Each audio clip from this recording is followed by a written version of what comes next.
नमस्कार, मेरा नाम है अनुज।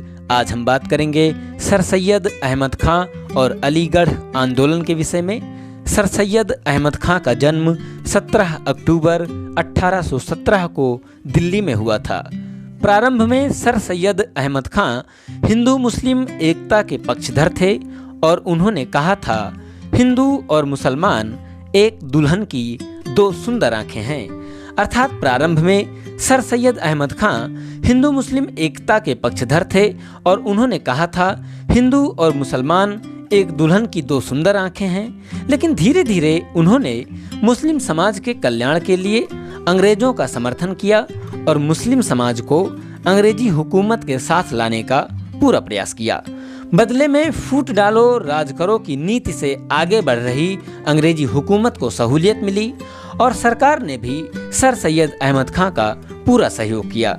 अर्थात प्रारंभ में सैयद अहमद खां हिंदू मुस्लिम एकता के पक्षधर थे। उन्होंने यहाँ तक कह दिया कि हिंदू और मुसलमान एक दुल्हन की दो सुंदर आंखें हैं। लेकिन धीरे धीरे उन्होंने मुस्लिम समाज के कल्याण के लिए अंग्रेजों का समर्थन किया और मुस्लिम समाज को अंग्रेजी हुकूमत के साथ लाने का पूरा प्रयास किया। बदले में फूट डालो और राज करो की नीति से आगे बढ़ रही अंग्रेजी सरकार को भी सहूलियत मिली और सरकार ने भी सर सैयद अहमद खां का पूरा सहयोग किया। 1857 की क्रांति के समय सर सैयद अहमद खां ब्रिटिश ईस्ट इंडिया कंपनी में न्यायिक पद पर कार्यरत थे। अर्थात जब 1857 की क्रांति हुई उस समय सर सैयद अहमद खां ब्रिटिश ईस्ट इंडिया कंपनी में न्यायिक पद पर कार्यरत थे। चूंकि वे न्यायिक पद पर कार्यरत थे अंग्रेजी सरकार के अंतर्गत, तो उन्होंने अंग्रेजों की शिक्षा और समाज को नज़दीकी से भली भांति समझा था। आइए जानते हैं सैयद अहमद खां की विचारधारा और अलीगढ़ आंदोलन में उनके द्वारा किए गए क्रियाकलापों और व्यक्त की गई विचारधारा के बारे में। 1857 की क्रांति की विफलता से सैयद अहमद खां ने कई निष्कर्ष निकाले।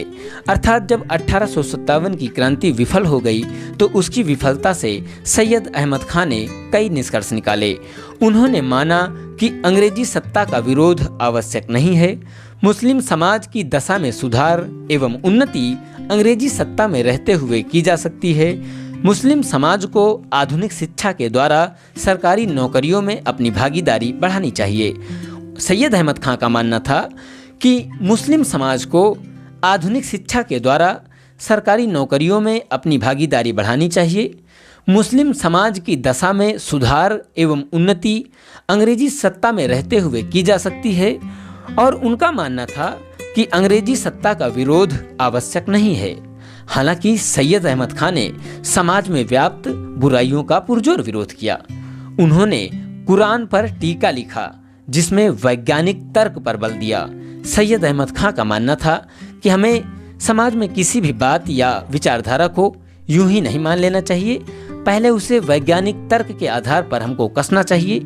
यदि बात या विचारधारा वैज्ञानिक तर्क के आधार पर सच साबित होती है, खरी साबित होती है, तभी उसको हमको स्वीकार करना चाहिए, आत्मसात करना चाहिए। अन्यथा कोई भी कुछ भी कह दे, हमें यूं ही नहीं स्वीकार कर लेना चाहिए। लोग कहते रहते हैं। उन्होंने मुस्लिम समाज में व्याप्त पीरी मुरीदी प्रथा का भी विरोध किया। पीरी मुरीदी प्रथा में जो पीर होते हैं वे अपने मुरीद से दासों के समान काम कराते थे। इसलिए सैयद अहमद खां ने पीरी मुरीदी प्रथा का भी विरोध किया। 1857 की क्रांति पर एक पुस्तक लिखा था सैयद अहमद खां ने, जिसका नाम है असबाब ए बगावत ए हिंद। अर्थात 1857 की क्रांति पर असबाब ए बगावत ए हिंद नामक एक पुस्तक लिखा और अपनी पुस्तक असबाब ए बगावत ए हिंद में सैयद अहमद खां ने 1857 की क्रांति, जो कि भारत का पहला स्वतंत्रता संग्राम था, उसे एक सैनिक विद्रोह मात्र बता दिया।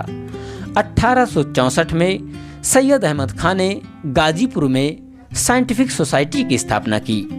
चूँकि सैयद अहमद खां वैज्ञानिक दृष्टिकोण के व्यक्ति थे, तो उन्होंने 1864 में गाजीपुर में साइंटिफिक सोसाइटी की स्थापना की। 1875 में महारानी विक्टोरिया की वर्षगांठ के अवसर पर सैयद अहमद खां अलीगढ़ स्कूल की स्थापना किया और 1875 में जो अलीगढ़ स्कूल की स्थापना की थी, वही 1877 में मुहम्मडन एंग्लो ओरिएंटल कॉलेज बन गया। मुहम्मडन एंग्लो ओरिएंटल कॉलेज का उद्घाटन किया था तत्कालीन गवर्नर जनरल लॉर्ड लिटन ने। उसके लिए जमीन दिया था विलियम मेयर ने और प्रथम प्रिंसिपल बने थे थिएडर बैंक। अर्थात 1875 में महारानी विक्टोरिया की वर्षगांठ के अवसर पर अलीगढ़ स्कूल की स्थापना की थी सैयद अहमद खान ने, और 1877 में Aligarh school मुहम्मडन Anglo Oriental college बन गया। मुहम्मडन एंग्लो ओरिएंटल कॉलेज का उद्घाटन किया था तत्कालीन गवर्नर जनरल लॉर्ड लिटन ने, जमीन दिया था विलियम मेयर ने और प्रथम प्रिंसिपल बने थे थिएडर बैंक। 1920 में यही Muhammadan Anglo Oriental College Aligarh Muslim विश्वविद्यालय यानी AMU बन गया। 1875 में महारानी विक्टोरिया की वर्षगांठ के अवसर पर अलीगढ़ स्कूल की स्थापना की सैयद अहमद खान ने। 1877 में Aligarh school मुहम्मडन Anglo Oriental college बन गया, जिसका उद्घाटन किया था तत्कालीन गवर्नर जनरल लॉर्ड लिटन ने, जमीन दिया था विलियम मेयर ने, प्रथम प्रिंसिपल बने थिएडर बैंक, और यही मुहम्मडन एंग्लो ओरिएंटल कॉलेज 1920 में अलीगढ़ मुस्लिम विश्वविद्यालय बन गया। 1885 में जब भारतीय राष्ट्रीय कांग्रेस की स्थापना हुई तो उसका सैयद अहमद खान ने विरोध किया था। अर्थात 1885 में भारतीय राष्ट्रीय कांग्रेस की स्थापना का सैयद अहमद खान ने विरोध किया था। विरोध क्यों किया था? क्योंकि सैयद अहमद खान का मानना था कि सरकार का विरोध नहीं किया जाना चाहिए, जबकि भारतीय राष्ट्रीय कांग्रेस सरकार के विरोध में ही स्थापित की जा रही थी। तो सैयद अहमद खान ने कांग्रेस की स्थापना का विरोध किया था। 1887 में मद्रास अधिवेशन में कांग्रेस के अध्यक्ष बने बदरुद्दीन तैयब जी। जब 1887 के मद्रास अधिवेशन में कांग्रेस के अध्यक्ष बदरुद्दीन तैयब जी बने तो सैयद अहमद खान ने इसका भी विरोध किया, क्योंकि सैयद अहमद खान का मानना था कि मुस्लिमों को कांग्रेस में शामिल नहीं होना चाहिए। इसलिए जब 1887 में कांग्रेस के मद्रास अधिवेशन में बदरुद्दीन तैयब जी कांग्रेस के अध्यक्ष बने तो सैयद अहमद खान ने इसका विरोध किया था।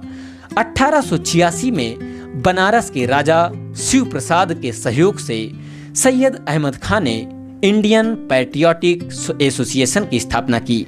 1886 में बनारस के राजा शिव प्रसाद के सहयोग से सैयद अहमद खान ने इंडियन पैट्रियोटिक एसोसिएशन की स्थापना की। 1886 में ही मुस्लिम शिक्षा सम्मेलन की स्थापना की और राजभक्त मुसलमान पत्रिका निकाली। सैयद अहमद खान ने 1886 में ही मुस्लिम शिक्षा सम्मेलन की स्थापना की और राजभक्त मुसलमान पत्रिका निकाली।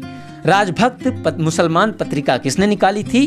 तो राजभक्त मुसलमान पत्रिका सैयद अहमद खान ने निकाली थी 1886 में मुस्लिम शिक्षा सम्मेलन से, और 1886 में ही उन्होंने बनारस के राजा शिव प्रसाद के सहयोग से इंडियन पैट्रियोटिक एसोसिएशन की स्थापना भी की थी। सरकार का समर्थन किया, पुरजोर सहयोग किया। इसके बदले में सरकार ने 1887 में सैयद अहमद खान को इंपीरियल लेजिस्लेटिव काउंसिल का सदस्य बनाया। अर्थात सैयद अहमद खान ने ब्रिटिश सरकार का सहयोग किया था। उसके बदले में 1887 में सरकार ने सैयद अहमद खान को इंपीरियल लेजिस्लेटिव काउंसिल का सदस्य बनाया और 1888 में सैयद अहमद खान को नाइटहुड की उपाधि भी दी गई। अर्थात सैयद अहमद खान ने अपने जीवन में ब्रिटिश सरकार का सहयोग किया, तो ब्रिटिश सरकार ने 1887 में सैयद अहमद खान को इंपीरियल लेजिस्लेटिव काउंसिल का सदस्य बनाया और 1888 में उनको नाइटहुड की उपाधि भी दी गई थी। इस प्रकार हमने सैयद अहमद खान और अलीगढ़ आंदोलन के विषय में समझा। बहुत बहुत धन्यवाद।